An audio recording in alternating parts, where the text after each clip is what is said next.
Bom dia a todas e todos. Na aula de hoje a gente vai estudar uma das principais leis da física, que é a lei de Coulomb, né? E é uma das principais leis do eletromagnetismo. Essa é uma lei, tá, que recebeu esse nome e esse nome em homenagem a esse cientista, né, Charles Coulomb. E é uma lei da natureza, vai ser uma lei matemática que vai descrever o comportamento da força elétrica. E lembrando que a força elétrica é uma das 4 forças fundamentais da natureza. Quais são as forças fundamentais elementares da natureza? Força elétrica, força gravitacional, vocês já estudaram lá no primeiro ano. Força elétrica, que a gente vai estudar hoje, e força magnética, que a gente pode falar das duas como força eletromagnética. Força fraca e força forte. Força fraca e força forte vão se manifestar mais em situações envolvendo ali os núcleos dos átomos. Então hoje a gente está estudando uma das forças fundamentais da natureza, que é a força elétrica. A gente já sabe da aula anterior que cargas de mesmo sinal se repelem, né? Q1 e Q2 aqui de mesmo sinal se repelem, e cargas de sinais contrários se atraem. E aqui a gente também sabe, né, que o módulo dessas forças, os módulos, né, dessas forças são iguais pela terceira lei de Newton. Par de ação e reação. Se uma carga faz uma força na outra, a outra carga faz a força na uma, né? Mesma direção, mesmo módulo e sentidos contrários. Bom, vamos chegar na lei matemática, né? Aqui eu estou mostrando para vocês um equipamento que foi utilizado no experimento para estudar como que a força elétrica varia em função das cargas, da distância entre as cargas, né? Aqui é uma fotografia, né, no equipamento utilizado no experimento do Coulomb. E aqui é um diagrama, né? Então aqui a gente tem uma carga elétrica, que eu vou chamar de Q1, e aqui suspensa por um fio de torção, eu tenho a outra carga que eu vou chamar de Q2. E aí você tem uma separação entre as duas cargas, que eu vou chamar de Rzinho, né? É possível medir essa distância. E aí o que vai acontecer aqui, gente? Se essas cargas estão carregadas, e se existe, aí vai existir uma força elétrica entre elas, que pode ser ou de atração ou de repulsão, a depender, né, dos sinais. O que vai acontecer? A carga Q1 ela está fixa, né? A carga Q2, se ela sofrer uma força elétrica, ela vai poder girar esse fio, né? Ela vai ou se afastar na repulsão ou aproximar da outra na atração. Só que à medida que ela desloca, que ela aproxima ou afasta, esse fio vai torcendo. E à medida que esse fio vai torcendo, você passa a ter uma força mecânica em sentido contrário até que o equilíbrio seja atingido. Então, na situação de equilíbrio, você vai ter um equilíbrio na carga Q2, né? Quando ela ficar numa situação de repouso ali, ela já torceu o fio num certo ângulo, né? Então, nessa situação de equilíbrio, você tem um equilíbrio entre a força elétrica, que é a força que a Q1 faz nela, né? E a força mecânica que é devida à torção do fio. Então, como a torção do fio você pode medir, de certa forma, indiretamente você está medindo a força elétrica. Então, é assim que o Coulomb estudou a força de interação entre duas partículas carregadas, né? E aí esses experimentos indicam que essa força elétrica entre as cargas, aqui tanto faz se é a que a Q1 faz em Q2 ou se é a que a Q2 faz em Q1, né, gente? Porque é um par de ação e reação. Então, esses experimentos indicam que essa força é proporcional tanto ao valor da carga 1, como também é proporcional a Q2. E esses experimentos também vão indicar que essa força varia, é inversamente proporcional à distância ao quadrado. E que essa inversamente proporcional à distância ao quadrado significa? Se não tivesse esse quadrado, se a distância r entre as partículas dobrasse, como está no denominador, se não tivesse o quadrado, a força iria dividir por 2. Mas como tem o quadrado, o que isso significa? Se o r dobra, 2 ao quadrado, 4. A força divide por 4. Se o R triplica, 3 ao quadrado, 9. A força entre as partículas vai dividir por 9. E assim vai. Então, você pode dizer que a força elétrica é proporcional ao produto das cargas dividido pela distância entre elas elevado ao quadrado. Quando você tem uma proporcionalidade, para você transformar isso numa igualdade, numa equação, você pode transformar isso num igual, desde que você introduza uma constante de proporcionalidade. E essa constante, ela vai ser determinada experimentalmente. Bom, como que você pode determinar essa constante experimentalmente? Se você conhece o valor das cargas, Q1 e Q2, e se você mede a distância entre elas, né? Se você conseguir medir o valor da força, eu disse a vocês no slide anterior que a partir do ângulo de torção do fio tem como você saber a força, né? Então, se você mede a força, conhece as cargas e mede a distância, você vem aqui por essa equação e determina o valor da constante. Essa constante, ela experimentalmente, né, para o vácuo, se essas cargas estiverem imersas no vácuo, essa constante tem esse valor aqui, ó, 9,0 vezes 10 elevado a 9 newtons vezes metro ao quadrado dividido por coulomb ao quadrado. Essa constante aqui, ela é estranha, mas ela é desse jeito simplesmente porque a força tem que estar em newton. Então, se eu tenho aqui uma distância ao quadrado no denominador, eu tenho que ter um metro ao quadrado no numerador da constante. Se eu tenho carga vezes carga no numerador, eu tenho que cancelar essa carga ao quadrado em cima, botando coulomb ao quadrado embaixo aqui. E o newton é o que vai sobrar no frigir dos ovos, né? Então, essa constante aqui, ela cancela o metro ao quadrado, cancela o coulomb ao quadrado aqui das cargas, sobrou o newton, tudo certo. Sistema Internacional de Unidades está bem amarrado. Aqui eu já estou praticamente contando para vocês que a unidade de carga no Sistema Internacional é coulomb. Bom, gente, claro, em homenagem, né, ao cientista, né? Agora, isso daí é um pouco complicado porque o modelo atômico, o modelo do Rutherford, por exemplo, né, ele só se estabelece lá no século XX. Mas bem antes disso, a gente já tem os conceitos de corrente elétrica, de carga elétrica e por aí vai.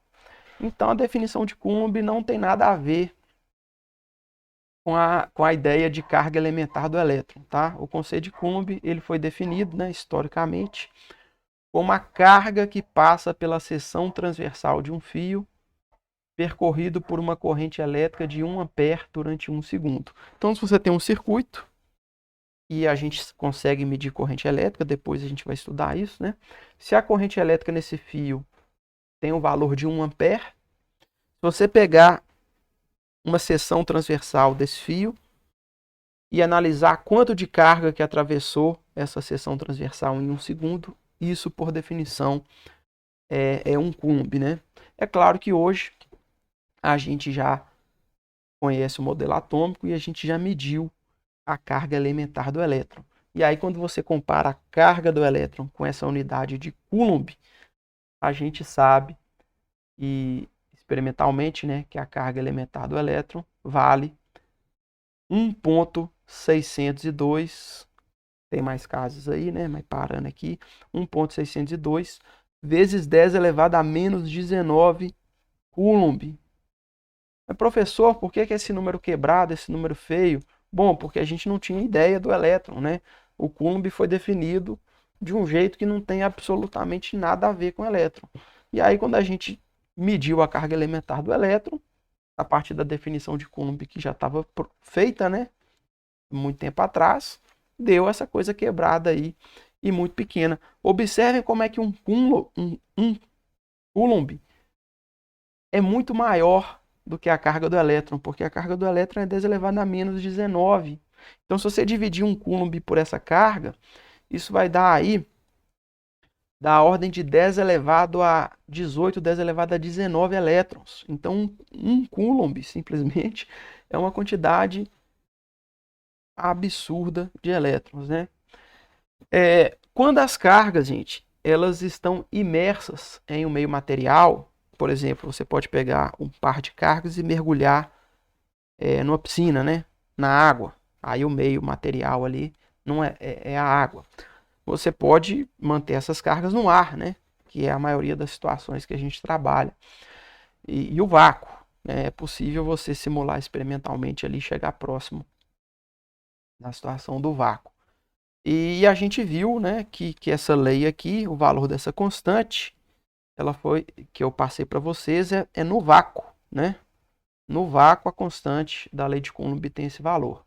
Só que acontece que se essas cargas estão imersas num meio material diferente, a força elétrica sofre redução. O valor dessa constante muda. Ele diminui, né? Ele é menor. Então vamos começar aqui pela água, que é o caso mais drástico aqui dessa tabela, né? Se você pegar um par de partículas e mergulhar na água, a força elétrica entre essas partículas será 81 vezes menor do que seria se tivesse no vácuo. Então é o seguinte, você tem um par de cargas no vácuo, separadas por uma distância r. Se você mergulhar esse mesmo par de partículas carregadas na água, separadas pela mesma distância, a força agora será 81 vezes menor do que seria se tivesse no vácuo. Se for no óleo, a força vai ser 4,6 vezes menor. Se for no vácuo, né, o fator de redução é 1, ou seja, é a mesma força que no vácuo é a força do vácuo, né, obviamente, né.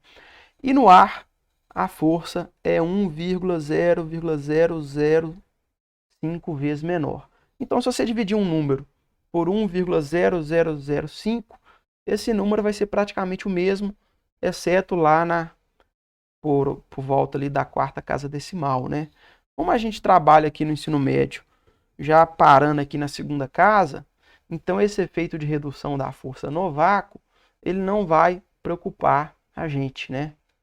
Para a alegria geral de vocês. Então, quando a gente vê na situação do ar, vocês podem usar esse valor aqui sem medo de ser feliz. Mas se você tiver num outro meio, aí é preciso tomar cuidado, porque aquela constante vai mudar. Então é isso. Por que isso acontece, gente? Parece algo mágico, né? Não tem nada de mágico aí. Vocês já viram o efeito da polarização, né? Na aula passada. Então acontece o seguinte: vamos pegar aqui o óleo, por exemplo. Vamos pegar a água, né? Quando você coloca aqui um par de partículas carregadas imersos na água, o que acontece com as moléculas de água que estão aqui em torno dessas cargas? A molécula de água é uma molécula polar. Então, quando essas moléculas estão próximas dessas cargas, né, elas vão se orientar, elas vão sofrer uma reconfiguração ali de orientação a partir da interação elétrica que cada molécula tem, né, devido à interação elétrica com essas cargas. E aí você tem uma espécie de adaptação, de orientação dessas moléculas ali. E aí o que acontece é o seguinte: o meio ele vai exercer força elétrica sobre essas cargas. Mas tratar isso é muito mais complicado. Então é muito mais simples a gente meio que ignorar microscopicamente o que está acontecendo nesse meio, né? E tratar que a constante de força mudou, né?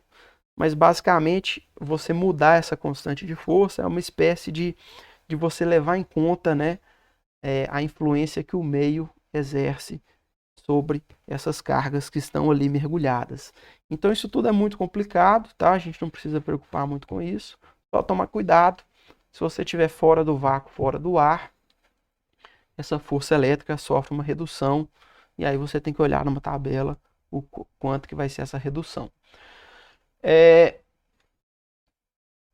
Já comentei com vocês, não sei se eu comentei, né? Se não comentei, vou comentar agora.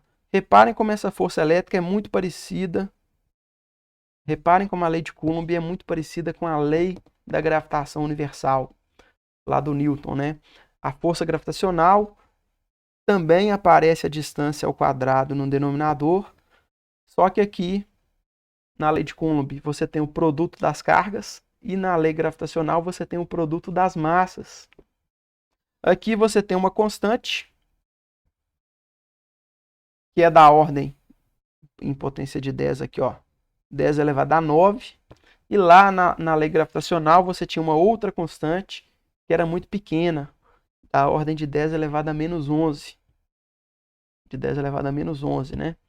Então são leis muito parecidas. Uma diferença marcante entre elas é que a lei gravitacional ela é sempre atrativa.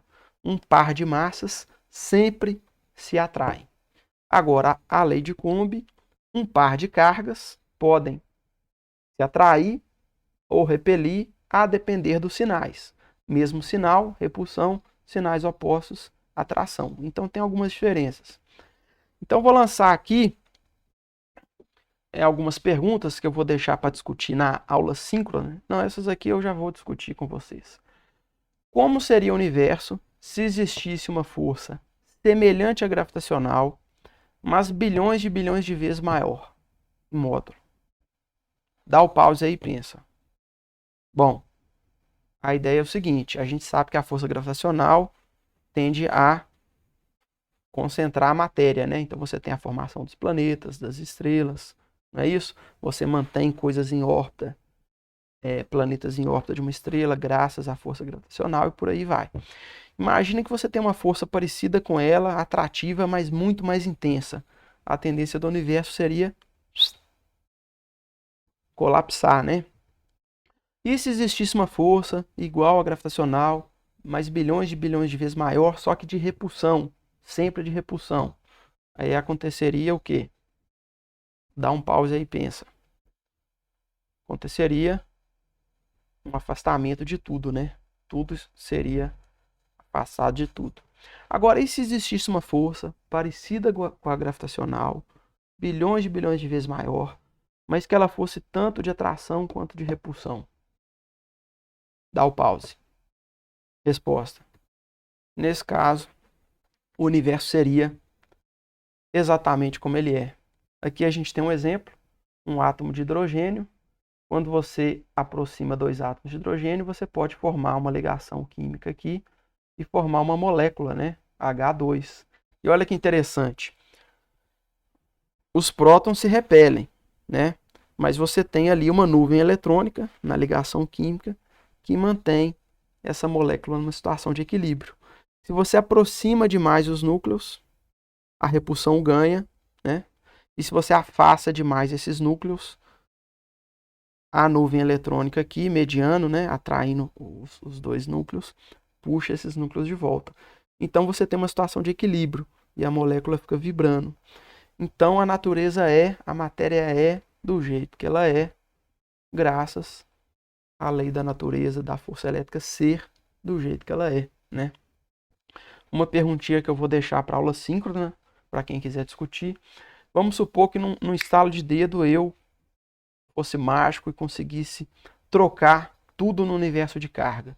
Todos os elétrons que são negativos passassem a ser positivos e tudo que é positivo, como por exemplo os prótons, passasse a ser negativo. A partir de agora, o que mudaria no universo?